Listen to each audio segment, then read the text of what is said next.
Tea Time by Lawrence Tolbert. Why toss tea? On November 29th, 1773, a handbill or flyer was posted all over Boston. It stated, "Friends, brethren, countrymen, that worst of plagues, that the detested tea shipped for this port by the East India Company is now arrived in the harbor." The flyer called for the colonists of Massachusetts to unite and protest the importing of this tea.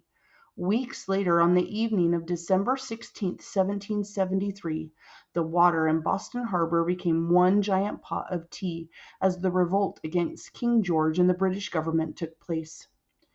In just a few hours, colonists tossed thousands of pounds of tea overboard.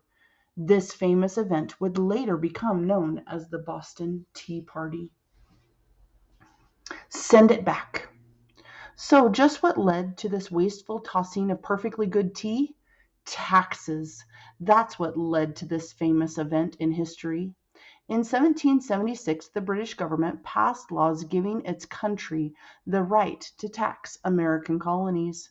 The colonies protested that with no one to represent them in England, they had no say in how they were being governed, what items were to be taxed, and how the tax money would be spent.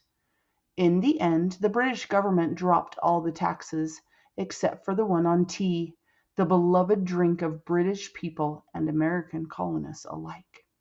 Drinking tea was a custom that had traveled to the new land with the American colonists. Even before the Boston Tea Party, the stiff taxes placed on tea by the British government led many colonists to boycott tea altogether.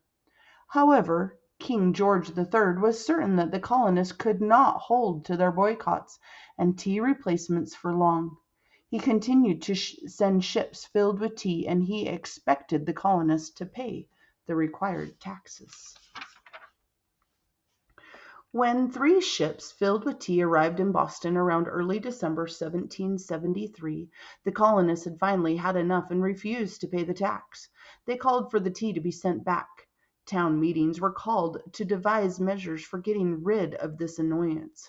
According to Samuel Cooper, a Boston Tea Party participant, despite repeated requests, Governor Hutchinson of the Massachusetts Bay Colony refused to send the tea back to England.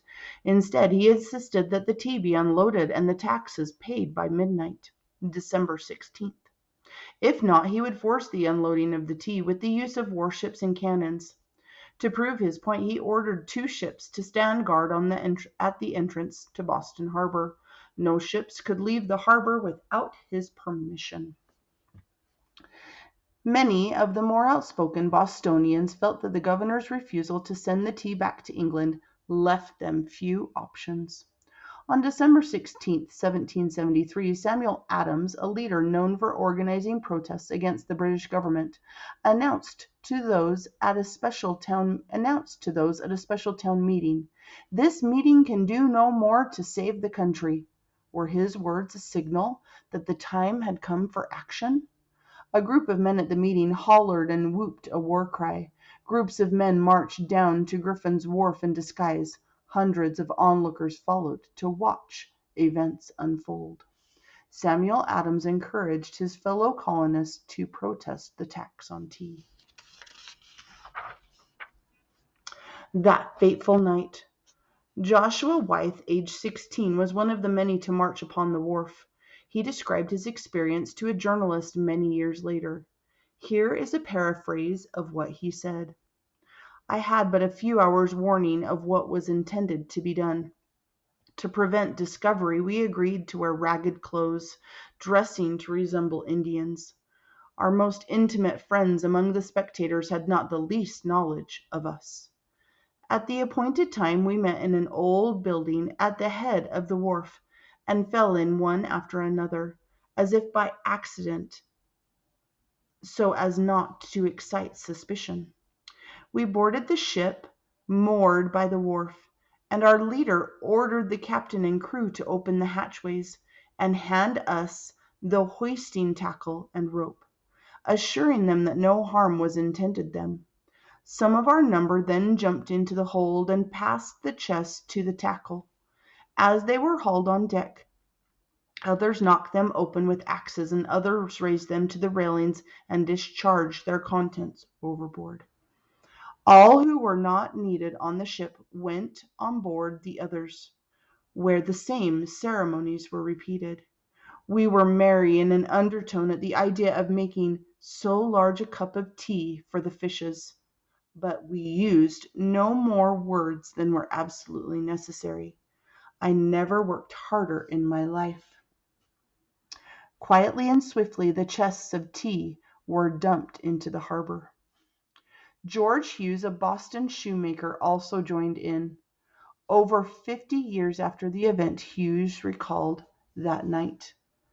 It was now evening, and I immediately dressed myself in the costume of an Indian, equipped with a small hatchet and a club. After having painted my face and hands with coal dust in the shop of a blacksmith, I repaired to Griffin's Wharf, where the ships lay that contained the tea. When I first appeared in the street after being thus disguised, I fell in with many who were dressed, equipped, and painted as I was, and who fell in with me, and marched in order to the place of our destination.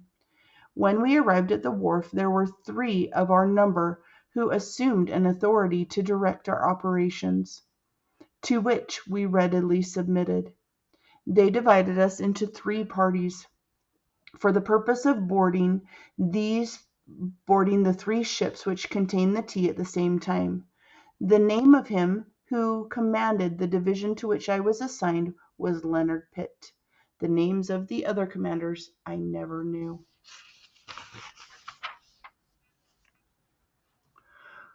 Once aboard the ships, the colonists demanded that the ship's captains hand over the keys to the hatches or compartments where the tea was stored. The chests of tea were hauled on deck and split open with tomahawks. The contents were then dumped overboard. Tea leaves scattered across the water, as Hughes recalls. In about 3 hours from the time we went on board, we had thus broken and thrown overboard every tea chest to be found in the ship, while those in the other ships were disposing of the tea in the same way at the same time. We were surrounded by British armed ships, but no attempt was made to resist us. The following day tea leaves could still be seen floating in the harbor. Colonists in rowboats beat the tea with their paddles until they were certain the tea would be of no use for drinking. Caught in the act. Several accounts describe how a few citizens quietly attempted to save some tea for their own use. With hopes that no one was looking, they filled their coat pockets with the precious leaves. However, their deeds were soon discovered and their pockets emptied of the tea. With a few swift kicks as punishment, these citizens were sent on their way. King George III ruled Britain during the time of the Boston Tea Party. Standing up to the king. Despite the pounds of tea destroyed on the evening of December 16, 1773, the disguised colonists did no other damage to the ships or the people aboard them. Overall, it was a peaceful protest meant to send a strong message to King George and the British government. Here is how Hughes recalled the conclusion to the event. We then quietly retired to our several places of residence without having any conversation with each other or taking any measures to discover who were our associates. Nor do I recollect of our having had the knowledge of the name of a single individual concerned in that affair, except for that of Leonard Pitt. There appeared to be an understanding that each individual should volunteer his services, keep his own secret, and risk the consequences for himself. The days and nights that followed this event were more quiet in Boston. If for only a short time, the colonists had spoken out against British rule. Eventually, King George ordered punishment for his disobedient subjects, leading the colonies one step closer to revolution. For many days after the historic protest, the streets of Boston were quiet and orderly.